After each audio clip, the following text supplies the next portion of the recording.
naka nga gisee kon nombre d'accidents yi nga xamante ne jot na am kàddu yi nga xam ne ministre yi yëkkati nañ ko ci que ça soit ministre bi yor wàllum transport terrestre di Abdou Lahad Ndiaye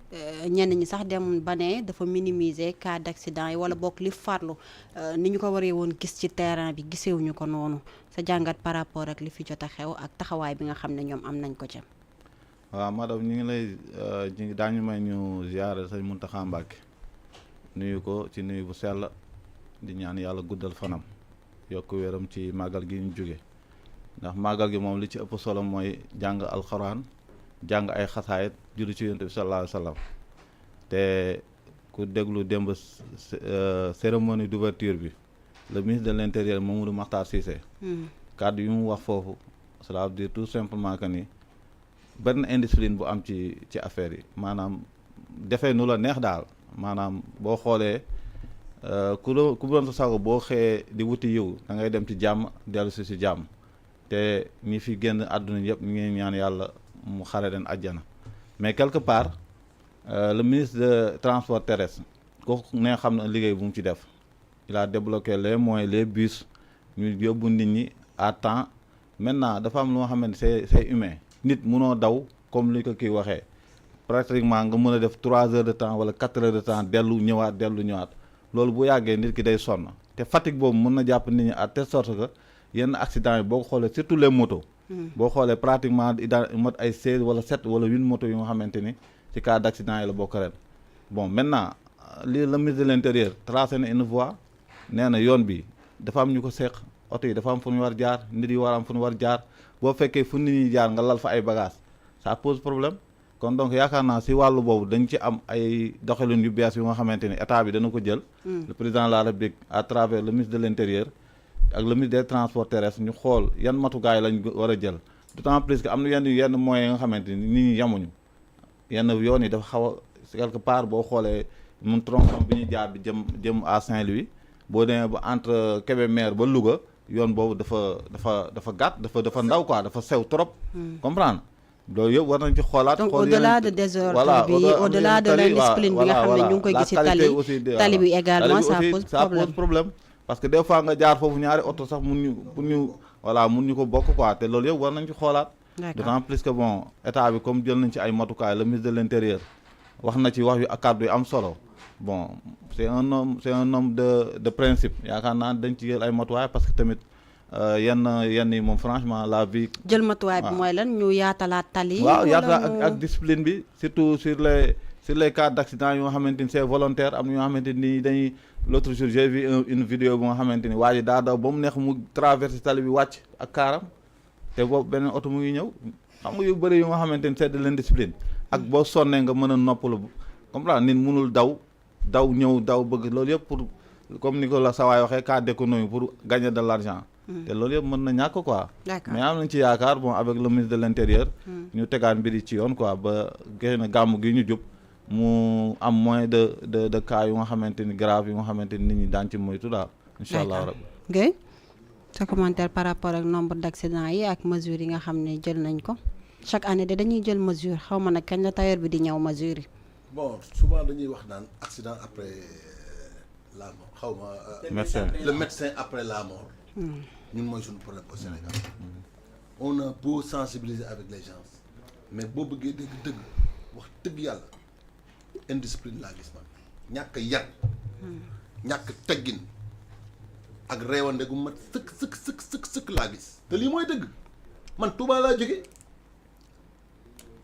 si suuf laa jaar man màggal Touba musuma jël autoroute à péage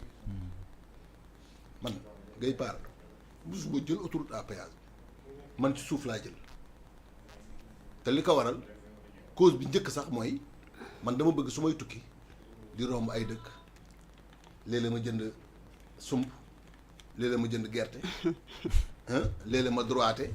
fenn sama oto am luy senn ma ne booy kaay comme oto bu màgget laa faral di yor mosuma yor oto bu bees léeg-léeg ma gis benn mécanicien ne ko seeral ma fii booy léeg-léeg benn fil di xaw a saxaar ma droité ne booy taxaleel ma fi fii lii ngay amal ma fii non parce que bu la wóoree ne yow yoroo oto bu bees autoroute à péage bi waroo fa jaar benn parce que am na yenn déficience mécanique yoo xamante ne ci oto bi la mais 80% des causes d'accident c'est de l'indiscipline man benn xale gis naa ko mu def noo xam ne ci yoon Touba bi man maa doon dawal mais man dama toog ba mu yàgg xam nga yor sa oto ba mu yàgg sa rangoñ di tuuru te yow gisuñu rangoñ buy génn man looloo ma dal ci Touba bi benn jeune parce que maa ngi imaginer li muy def xale bi day dawal ba mu yàgg rek jël ñaari tànk yi aj ko ca kaw te moto baa ngi daw te doublé na ma de deux roues ak tànk yi la def téye ñaari loxo yi rek guidon bi pour lan ci kuy jëm Touba ana dem Touba ak di yaru moto di def ay wëndeelu di def ay zigzag bu ñu lay jékki-jékki da ngay jékki-jékki rek benn moto ne fàtt ci kanam nga daw mujj gi yow mu yor oto sax yow yaay daw di leen mooy ñun premier deuxième troisième bu ñu demee ba Thiès fekk gars yi dafa joxe ay café nga wàcc naan sa café yonkaat premier deuxième ba Bambey ñu joxe ay café nga wàccaat naan nuyoo tamit boo demee ba Diourbel wàccaat jël suñu temps màggal du urgence dem màggali Touba du urgence da ngay ziyaare ji da ngay uti ji yàlla mais gis nga reewande day feeñ ci dawal day feeñ ci lekk day feeñ ci tëraay day feeñ ci waxin day feeñ ci colin day feeñ ci doxin day feeñ ci regard day feeñ ci wateet bëri na acte yoo xam ne ci reewande ak nit à travers ci comportement am da nga ko ciy xam moo tax gis nga dugg armée ak a baax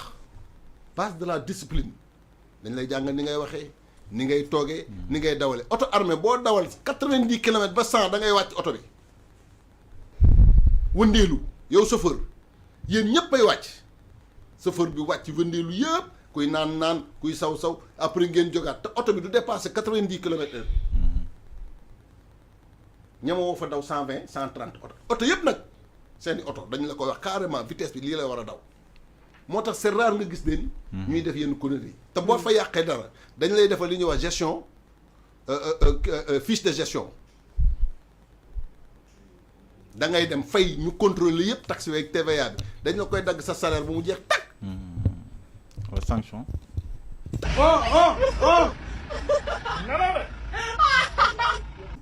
di dellusiwaat. gis nga ñooñu danger bi ñu nekkee. yow booy doublé rek ñoom ngay jàkkaarloo. te ñoom duñ la may dara. Ndiaga Ndiaye bu ñu tuuree Touba bay déglu yow mi nga xam ne yaa ngi jóg di dem ñoom dañuy ñëw pour jël. en parlant de Ndiaga Ndiaye sax est-ce que Ndiaga Ndiaye war na dem Touba. mais sa jotul ñu sélectionné transport yi nga xam ne mën nañ dem ak mënuñu dem. xoolal Ndiaga Ndiaye tey la ñu gën a mën a dem Touba parce que bu Ndiaga Ndiaye yi dem da nga dul am sax lu ko mat pour yóbbu pèlerin yi Ndiaga Ndiaye fi nekk ak tataay te ñoom ñëpp ñooy am cas tataay yaa ngi def ay accident comme Ndiaga Ndiaye yi parce que c'est les mêmes chauffeurs. du oto yi problème yi nekkul ci oto yi day nelaw di dawal. xoolal kii mi ngi nelaw déjà xoolal lii xam nga lii dafa leer xam nga kii mi ngi nelaw xam nga mooy li ma la wax rek pour te dire que yaradiku gi ministre bi wax moo ci am te wallahi azim buñ ñu doon jox autoroute yoo xamante ne par 10 voies la jël ñu oto yu bees tàq yoo xam ne international japonais def ci 9 pneus wallaay tant que yarawuñu accident yi la te bakkan doomu aadama dañ koy foyee ay xale yu tuuti yu am benn responsabilité toog di dawal sol sa silettement xasaw xunn toog ci kaw oto bi yow déjà xet gi ngay dégager rek mooy war a ne yow doo oto bi day ñuul ko silettement bi nag yow silettement bi boo ko tegee ci paxu kaña gu ci génn dee safo dafa war a service ngay dawal yëpp ay nit ñëpp di la xool nga sol survêtement bu ñu bind 54 wala 56 sol sa cap nag nee nañ dañuy jaay loolu déjà loolu rek moo lay wan ne kii dafa réew. ñu nekk si ginnaaw di la fëgg dina avancer. chauffeur avancé waaye teg ci birig yenn saa yi sax client yi ñoo lay excès waaye xool di la waaj di rombee nga naan ñiit sa yoon new ci dikk et puis yoonu ndar bi comme ni nga ko waxee léegi day état daf ci war a xoolaat.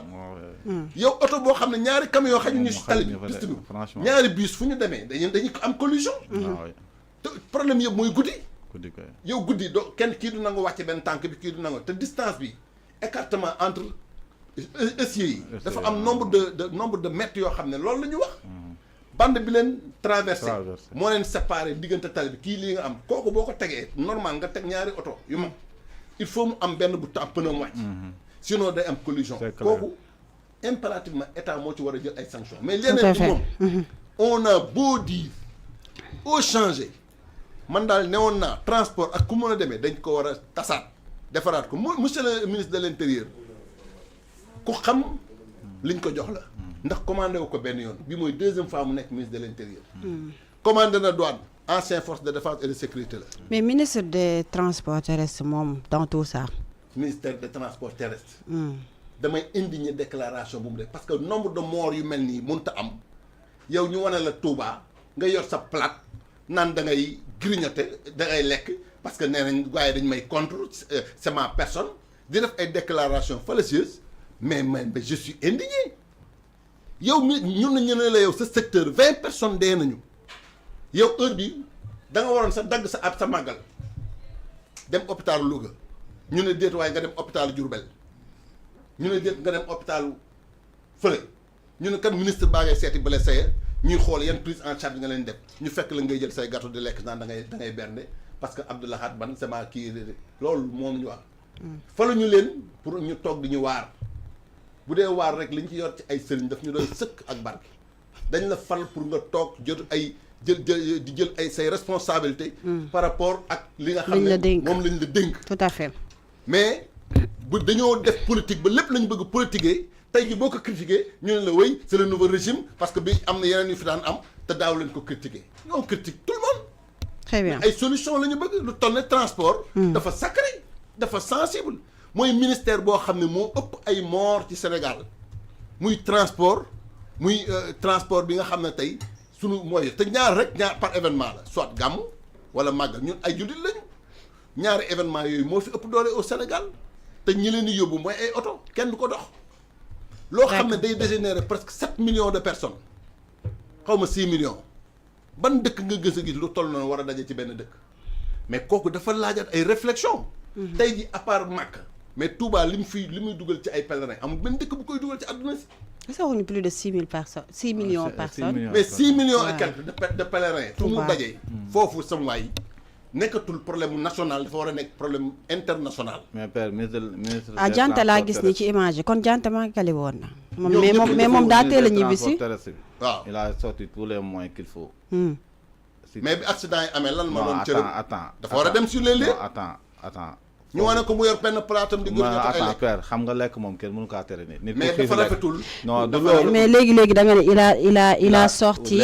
les moyens qu'il faut. les moyens qu'il faut pour màggal bi. comme lan ak lan par exemple les bus. mais bus yi par exemple.